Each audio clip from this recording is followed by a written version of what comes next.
Merci de nous suivre à l'antenne de Géopolis Télévision. Mesdames et messieurs, bonsoir et bienvenue dans ce journal.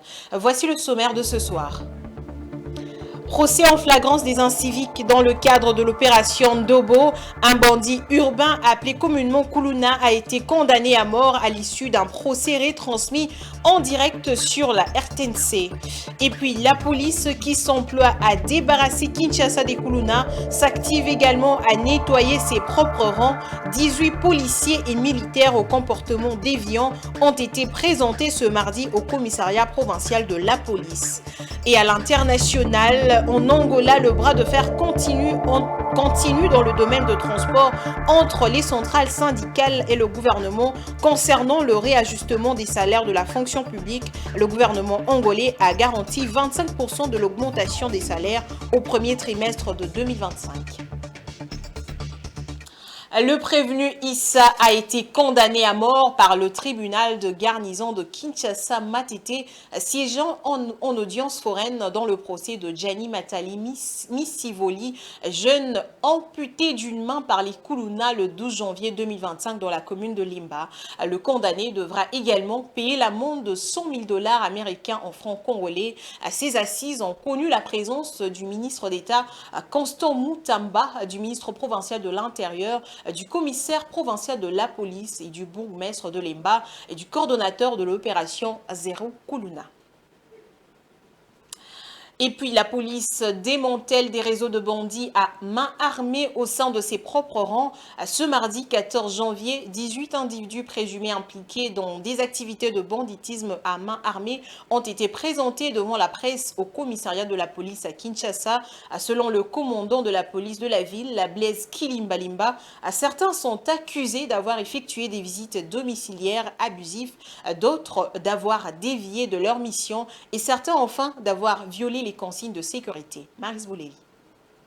Le commissariat provincial de la police a interpellé 18 individus présumés impliqués dans des actes de banditisme armé, dont la majorité sont des policiers accompagnés de quelques militaires. D'après les commandants de la police de la ville, certains sont recherchés pour avoir effectué des visites domiciliaires non autorisées, d'autres pour des dérives de leur mission et d'autres encore pour avoir violé les consignes données. Il est impossible, on ne peut pas prétendre mettre de l'ordre dans la société alors qu'on ne sait pas le faire chez soi.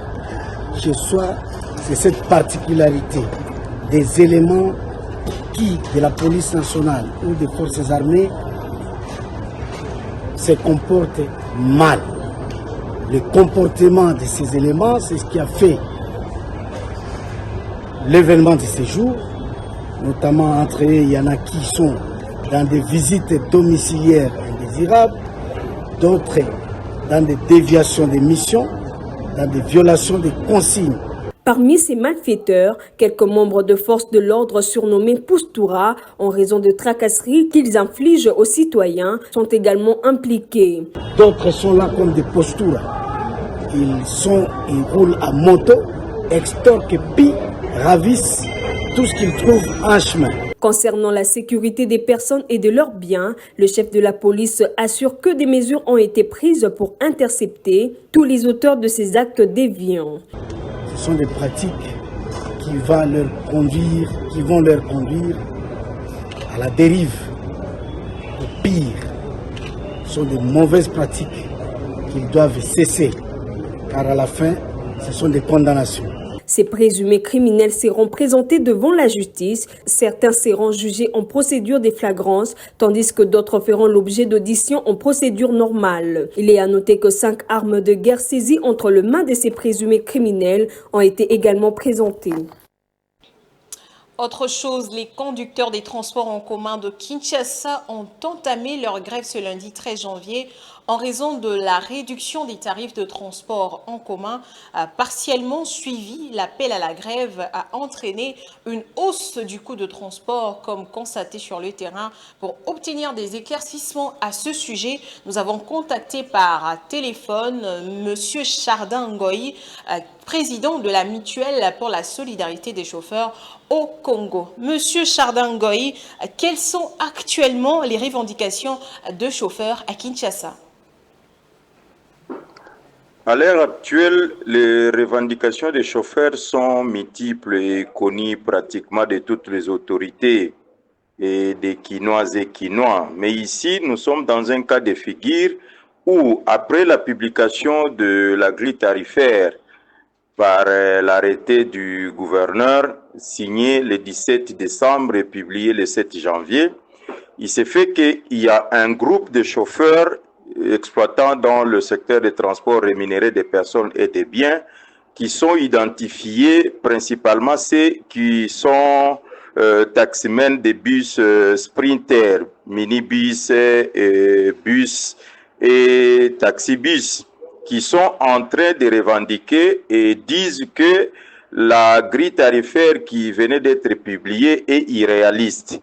Mais néanmoins, nous, au niveau de notre structure, nous sommes en train de parler et de dialoguer avec l'autorité de la ville. Et nous avions pensé que ceux-là qui sont aussi en train de revendiquer, ils pouvaient aussi aller suivre la même procédure, entrer en contact avec l'autorité urbaine pour pouvoir déposer leur desiderata à l'officiel. Parce qu'il ne suffit pas de parler dans un groupe WhatsApp, il ne suffit pas de parler en envoyant des dénonciations sur le média de la place, mais il faut aller directement et officiellement parler avec l'autorité, expliquer tout ce qu'on a comme mécontentement, et ensemble, les gens vont s'asseoir sur la table pour essayer de discuter et voir dans quelle mesure il faudra trouver des réponses pour satisfaire tout le monde. Mais après la grève du lundi 13 janvier, les chauffeurs ont-ils pu rencontrer des membres du gouvernement ou est-ce que le gouvernement a-t-il pris contact avec les chauffeurs pour pouvoir discuter des problèmes qu'ils ont soulevés? Je ne pense pas que c'est là qui sont montés au créneau pour dire que la grille tarifaire est totalement irréaliste. Je ne pense pas qu'à l'officiel, ils ont pu contacter l'autorité municipale. Parce que hier, nous avions été en réunion avec le ministre provincial et nous pensons que la porte, elle est grandement ouverte pour eux. Et si jamais ils passent par nous au niveau de la mutuelle pour la sûreté des chauffeurs au Congo, nous pensons leur donner tout le coordonnées possible pour qu'ils puissent aussi être et travailler à l'officiel. Madame, le problème c'est qu'ici nous avons des amis qui ne veulent pas se conformer à la loi, ni à la loi 004 qui organise les ASBEL, ni à la loi syndicale avec le ministère du Travail. Les amis veulent être dans des groupes, dans des groupuscules pour revendiquer dans le téléphone à travers le groupe WhatsApp, pour revendiquer en envoyant des messages dans des émissions de radio, télévision, tout ça. Or, il ne suffit pas de faire ça.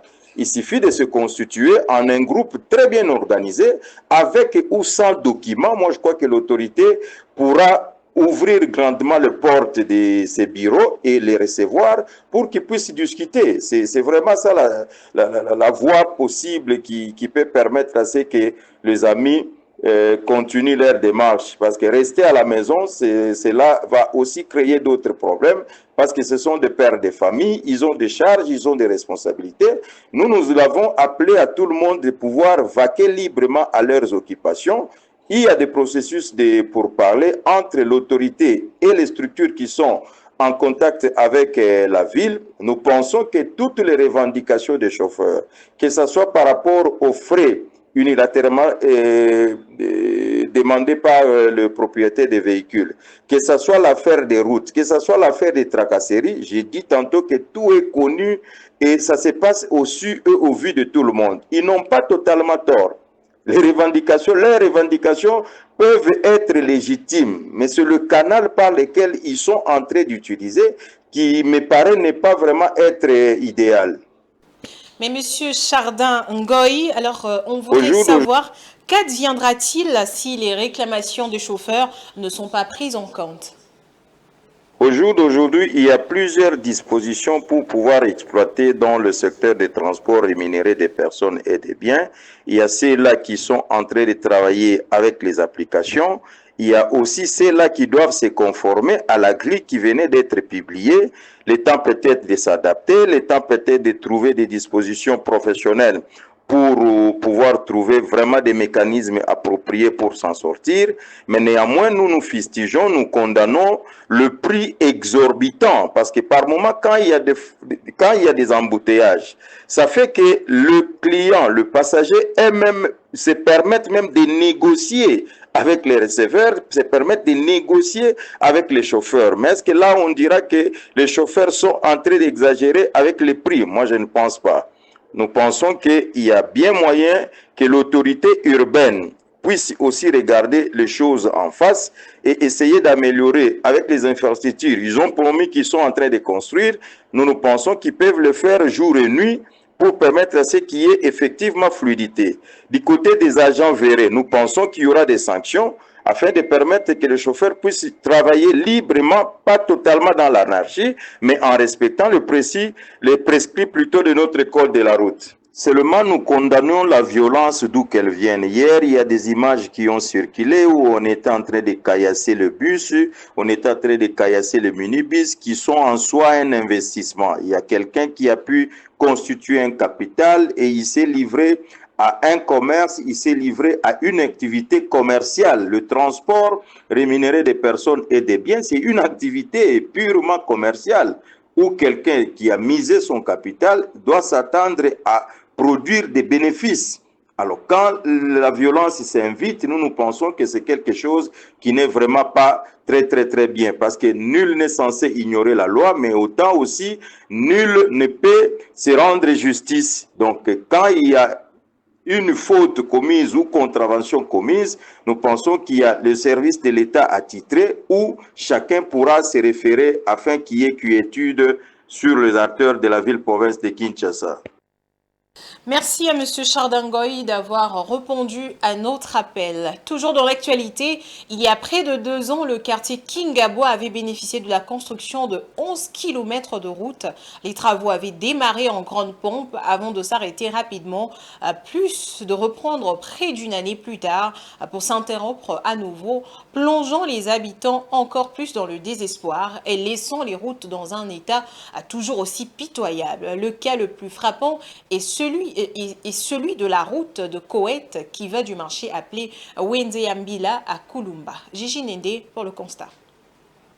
Sur l'avenue Koweït à Kingabwa-Mbamou, les engins de chantier tels que les bulldozers et les camions bennes sont figés dans le temps, témoignant d'un chantier en suspens depuis trop longtemps. Les travaux de réhabilitation de la route, censés améliorer la circulation, sont restés à l'état d'abandon après des avancées qui paraissent aujourd'hui illusoires. En effet, la route, surtout après les pluies, est devenue presque impraticable. Les flaques d'eau stagnantes et les bourbiers rendent la circulation difficile, notamment pour les motards. Ces derniers sont contraints de doubler, voire tripler les prix de course pour compenser les risques d'endommagement de leurs motos. Conditions très difficiles.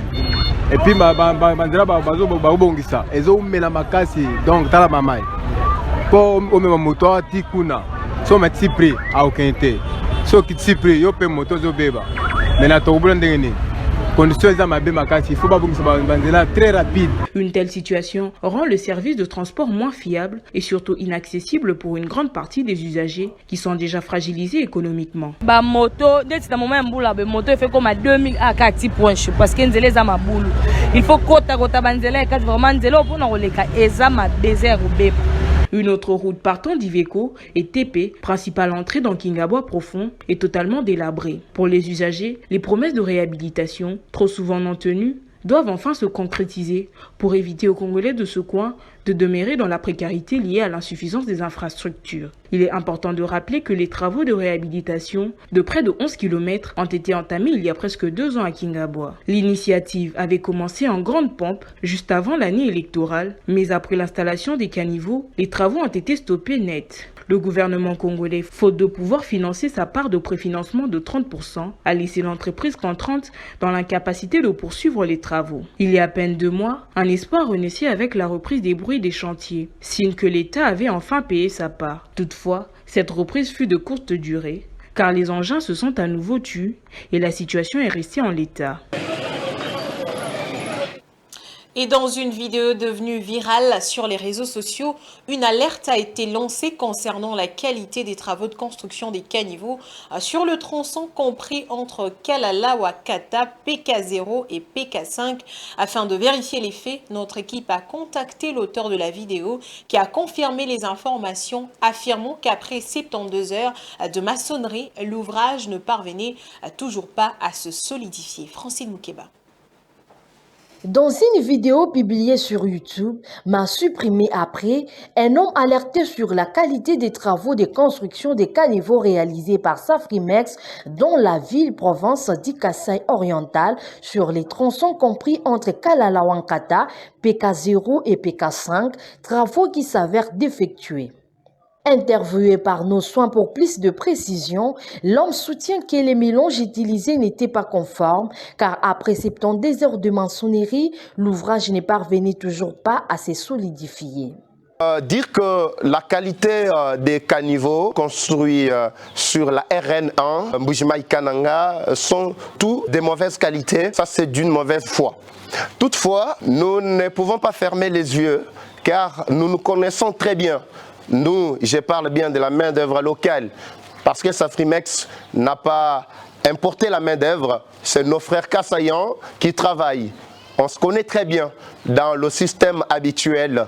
Il y en a qui pensent réduire la qualité afin de s'approprier les quelques sacs de ciment, les quelques ferrons restants et puis les évacuer au prix dérisoire. Notre interpellation, notre message, notre alerte sur ce qui a été constaté, vous avez vu tous la vidéo qui est devenue virale sur les réseaux. Il s'agit bien d'un tronçon compris Kalalawa-Kata, PK0, PK5. À une bonne partie où notre équipe était descendue et a constaté que le mélange n'était pas au beau fixe. Il faut rappeler bien sûr que c'est après 72 heures de maçonnerie que cet ouvrage ne parvenait toujours pas à se solidifier. Les travaux sont en cours, ce sont des caniveaux qui sont en pleine construction. D'après une source du Bureau central de coordination Beseko Kananga, sous couvert d'anonymat, cette dernière indique que le chef d'antenne de Mbujimaï envoyera une équipe sur les terrains pour vérifier cette information qui circule sur les réseaux sociaux. Toutefois, elle rassure que la Beseko veille à la qualité des ouvrages en cours dans cette partie du pays. Dans un tout autre domaine, le sport africain fait face à de nouvelles incertitudes. Encore un nouveau report du championnat d'Afrique des Nations. La Confédération africaine de football a officialisé la nouvelle ce mardi 14 janvier 2025 dans un communiqué officiel. Des soucis d'infrastructure sont notamment à la base de ce report. L'organisation de la 8e édition de cette compétition est annoncée pour le mois d'août 2025. La CAF procédera au tirage au sort à Nairobi le mercredi 15 janvier 2025 à 20h juste, heure de Nairobi. La date exacte du début du championnat d'Afrique des Nations CAF Total Energies Kenya, Tanzanie, Ouganda 2024 en août 2025 sera annoncée par la CAF en temps voulu. Et puis l'ex-catcheur RD congolais Eddie Ngoué alias Moto Nangenge est décédé lundi 13 janvier au Maroc. La triste nouvelle est tombée hier soir puis s'est vite propagée sous la pluie. Il y a un mois, ce septuagénaire a été évacué dans un hôpital marocain. Que retenir de sa vie? Blaise Kouzola nous donne des détails. C'est un véritable choc pour les fans de catch en République démocratique du Congo. L'icône du sport-spectacle congolais Eddie Ngoué, surnommé Moto Nangenge, est décédé ce lundi 13 janvier 2025 au Maroc. Le catcheur avait été évacué dans ses pays voisins pour y recevoir des soins médicaux après une dégradation soudaine de son état de santé. Malade depuis plusieurs mois, Paul, de son vrai nom, avait pourtant démenti à plusieurs reprises les rumeurs de sa disparition. Encore récemment, il était apparu sur les réseaux sociaux, alité dans un hôpital entouré de son épouse Amissi. Mais son état de santé s'était finalement brutalement aggravé, nécessitant son évacuation d'urgence au Maroc. Véritable légende vivante du catch congolais, Edingwe laisse derrière lui un immense vide dans le monde sportif de la RDC. Surnommé Motonangenge, soit Féfolé en lingala, les catcheurs s'étaient imposés comme l'une des figures incontournables de cette discipline très populaire dans le pays. Il m'a marqué réellement.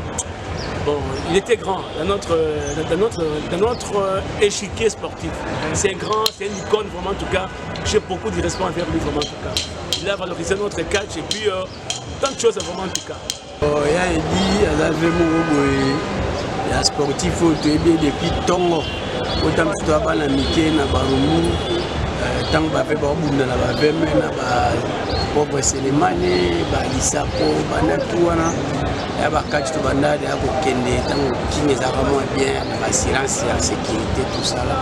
Donc, il y a des sport, il y a des catch, il y a quand même number one, il y a reconnu. En plus, en Europe, il y a des sol, il y a des catch en France. Les Français ont quand même quelques ceintures qui permettent qu'on en ait réellement. Sa disparition soudaine plonge l'ensemble de la communauté sportive de la RDC dans une immense tristesse. Au-delà du sport, Edingwe s'était également imposé comme une personnalité populaire et respectée dans son pays. Son engagement auprès de plus de Mini et son charisme naturel en avaient fait une véritable icône au-delà des frontières du catch. Natif de Matete, Edingwe est sans doute resté le champion du Congo après ses plus beaux combats sur le ring. Ces spectacles sur le terrain sont restés gravés dans les mémoires des Congolais qui l'ont connu depuis plusieurs années. Et pour commenter l'actualité sportive, nous avons un intervenant dans ce journal. Il s'agit de Blaise Kozola, journaliste à Géopolis Forum. Bonsoir à vous. Bonsoir Damani, Mujinga et bonsoir à nos fidèles téléspectateurs. Voilà, nous avons appris le décès de Edingwe. Alors, que peut-on retenir de la vie de ce sportif congolais ? Beaucoup de choses, beaucoup de choses à retenir de la vie d'Edingwe, celui qu'on appelait Motonangenge. C'est jusqu'à ce matin que j'ai appris la vraie signification de ces mots Motonangenge. Si ça voulait dire quoi? Ça veut tout simplement dire feu follet en français. C'est quelqu'un qui a marqué sa génération par plusieurs combats, par plusieurs spectacles. Il est quelqu'un qui a en tout cas fait vivre le catch en République démocratique du Congo. À chaque fois qu'Edingwe avait un combat, c'était toujours le plein partout à Kinshasa et même en République démocratique du Congo, voire même à l'extérieur du pays. Donc c'est un personnage qui était très très important pour l'image du catch congolais avec ses gestes un peu bizarres de fois. Donc ça faisait un peu sa personnalité, mais malheureusement il a été rongé pendant plusieurs années par la maladie. Déjà dans les années en arrière, certaines personnes avaient déjà dit qu'Edingwe serait décédé, mais fort malheureusement c'était pas le cas. Mais cette fois-ci, la nouvelle a été confirmée. D'ailleurs, c'est au mois de décembre dernier, je crois le 10 ou le 12 décembre, que le gouvernement de la République démocratique du Congo, par l'entremise du ministre des Sports Didier Boudimbu, qui a ordonné son départ pour le Maroc, afin de pouvoir avoir plus de soins que possible. Mais fort malheureusement, il va revenir à Kinshasa comme un mortel, quelqu'un qui, voilà, comme quelqu'un qui est déjà décédé, il ne sera pas en vie malheureusement. Donc, sincère condoléances aux sportifs congolais, surtout de sa commune, Matete, là où il est très très connu pour avoir fait et accompli pas mal de choses dans cette partie de la capitale Kinshasa. Voilà, Blaise Kozola, un autre sujet, le report de la CHAN 2024. Alors pourquoi le CHAN est-il reporté encore une fois? Y a-t-il une raison? La Confédération africaine de football, on attendait en tout cas cette information qui est tombée ce soir, puisque déjà depuis le matin on évoquait un possible report, mais cette fois-ci c'était officiel. La CAF a bel et bien reporté le championnat d'Afrique des Nations, le CHAN, compétition réservée aux équipes évoluant au pays dans leurs championnats respectifs, les championnats locaux bien sûr. Plusieurs raisons sont évoquées, notamment les raisons d'ordre technique et infrastructurel. Les infrastructures dans les 3 pays conjointement qui vont organiser la compétition, à savoir la Tanzanie, l'Ouganda et le Kenya, ne sont pas encore totalement prêtes pour accueillir cette grande messe du football continental après la CAN. Donc la CAF a jugé mieux de pouvoir reporter. Déjà, il y avait des équipes qui ne voulaient pas, en tout cas, de ces reports, puisqu'elles avaient déjà débuté avec le préparatif. Le CHAN qui devait débuter déjà le 1er février, donc c'était dans tout au plus 2 semaines et demie. Mais fort malheureusement, la CAF a reporté. Je crois que c'est une très bonne décision, à mon avis, déjà pour la République démocratique du Congo, où les championnats nationaux peut déjà être relancé par cette décision, afin de mieux préparer le joueur à pouvoir bien jouer cette compétition. C'est vrai que pour le mois d'août, on ne nous a pas encore précisé exactement si ça aura lieu à quelle date, mais seulement pour l'instant, on peut retenir tout simplement que le tirage est maintenu pour demain, mercredi 15 janvier, et les équipes vont connaître donc leurs adversaires, dont la République démocratique du Congo. Donc les raisons, comme je l'ai dit, sont d'ordre technique et infrastructurel. La CAF a donc jugé bon de reporter à nouveau cette compétition qui a été déjà reportée à plusieurs reprises. Donc on va attendre le nouvelles dates officielles de cette compétition pour savoir comment s'y prendre. Merci à vous, Blest Kouzola, d'avoir commenté cette actualité sportive. Je vous remercie, Damani Mujinga. C'est ainsi que nous allons transiter à la page internationale.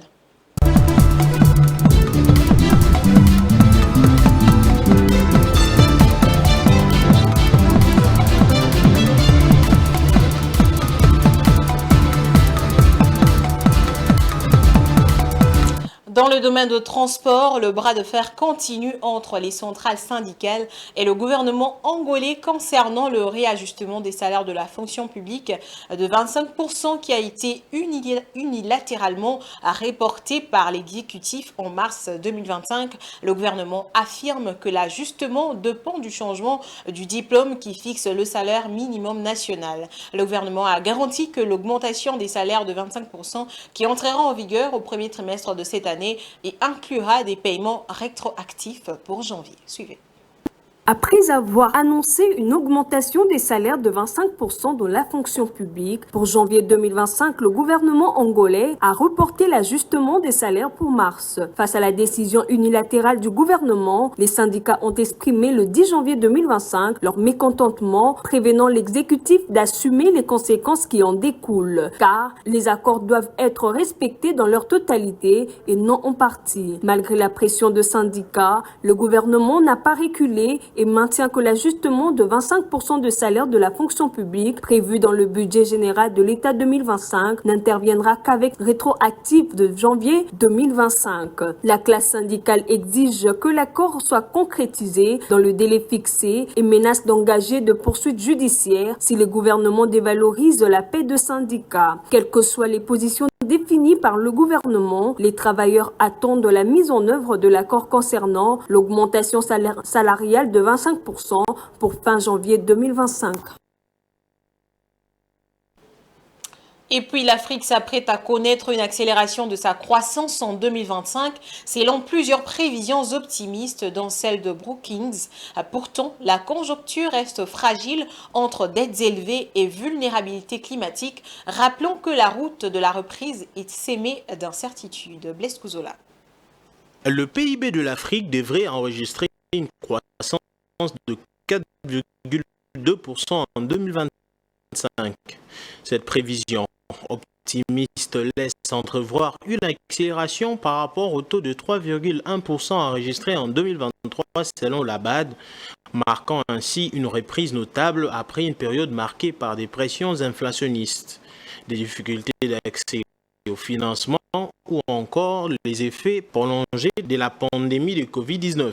Les think tanks américains expliquent que cette croissance attendue devrait être portée par plusieurs facteurs, notamment une hausse des investissements dans les infrastructures et l'expansion de réformes économiques dans plusieurs pays du continent. L'Afrique continue également de bénéficier d'une demande intérieure soutenue, alimentée par une urbanisation rapide et une population jeune en croissance. La mise en œuvre progressive de la zone de libre-échange continentale africaine est également présentée comme pouvant offrir de nouvelles opportunités économiques aux États membres en raison du rôle central qu'elle jouera dans l'intégration régionale et l'essor du commerce intra-africain.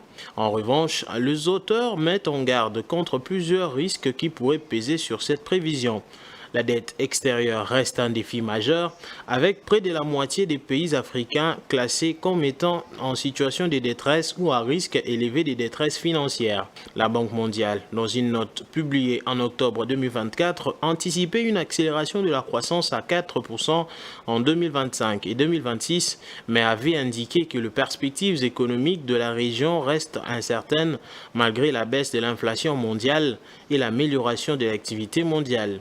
La réalisation de ces prévisions pour 2025 serait une bonne nouvelle pour l'Afrique, mais leur concrétisation dépendra de plusieurs facteurs.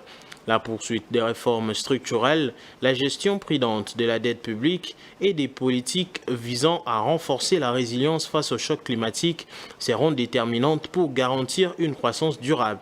Si ces conditions sont réunies, l'Afrique pourrait entamer une phase de reprise économique plus solide, offrant de nouvelles opportunités à ses populations et à ses partenaires économiques internationaux. Complétons à présent l'actualité en lisant les journaux parus ce mardi 14 janvier. Place à présent à la revue de presse signée par Domomat.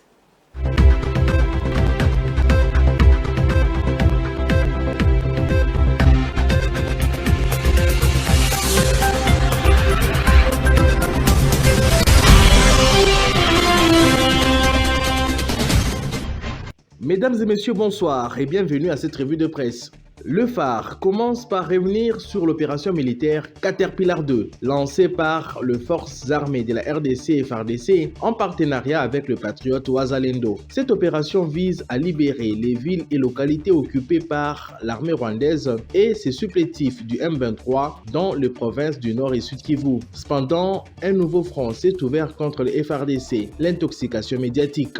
Selon le journal de fake news largement diffusé par certains médias internationaux et des relais sur le terrain annoncent à tort la chute des villages et des villes sous le contrôle de la coalition rwandaise RDF M23. Ces informations fabriquées à Kigali cherchent à masquer les revers militaires subis par les troupes rwandaises et leurs alliés. Cette analyse est confirmée par le potentiel qui rapporte la déclaration du colonel Guillaume Ndjike, porte-parole de l'armée dans le Nord Kivu, démentant les fausses informations sur la reprise de la cité de Saké par le rebelle. D'autres articles, notamment dans la référence plus, soulignent que la reconquête de la cité de Rubaya est essentielle pour mettre fin à des décennies de souffrance en RDC. En effet, cette reconquête revêt une dimension symbolique et stratégique car elle vise à couper les financements du Rwanda issus des minerais congolais. Ces ressources servent à soutenir l'économie des guerres du Rwanda, comme l'indique le tabloïd. La situation est particulièrement tendue à l'approche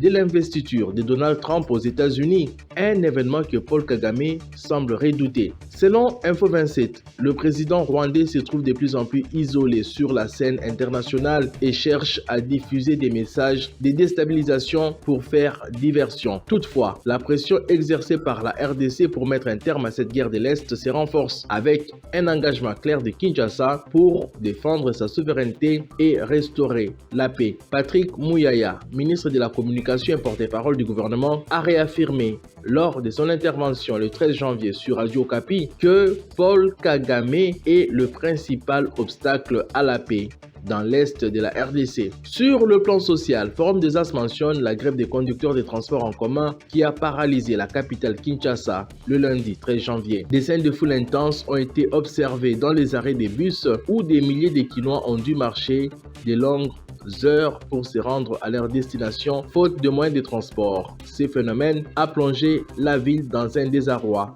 temporaire. De l'autre côté, la prospérité souligne une bonne nouvelle pour les ménages congolais. En ce début d'année, le prix de produits de première nécessité tels que le riz, le lait et le poisson salé ont connu une baisse significative. Cette réduction des prix est perçue comme une réponse bienvenue aux difficultés économiques actuelles, offrant ainsi un certain soulagement à la population après des années de crise. Ainsi s'achève notre revue de presse du jour.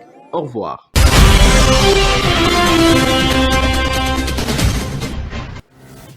Ce journal est terminé, place au rappel des titres. Procès en flagrance des inciviques dans le cadre de l'opération Dobo. Un bandit urbain appelé communément Kuluna a été condamné à mort à l'issue d'un procès retransmis en direct sur la RTNC. Et puis la police qui s'emploie à débarrasser Kinshasa des Kuluna s'active également à nettoyer ses propres rangs. 18 policiers et militaires au comportement déviant ont été présentés ce mardi au commissariat provincial de la police. Et à l'international, en Angola, le bras de fer continue dans le domaine de transport entre les centrales syndicales et le gouvernement concernant le réajustement des salaires de la fonction publique. Le gouvernement angolais a garanti 25% de l'augmentation des salaires au premier trimestre de 2025. C'en est fini pour ce soir, mesdames et messieurs. Merci de votre aimable attention. Restez branchés au programme de Géopolis Télévision. Je vous dis au revoir.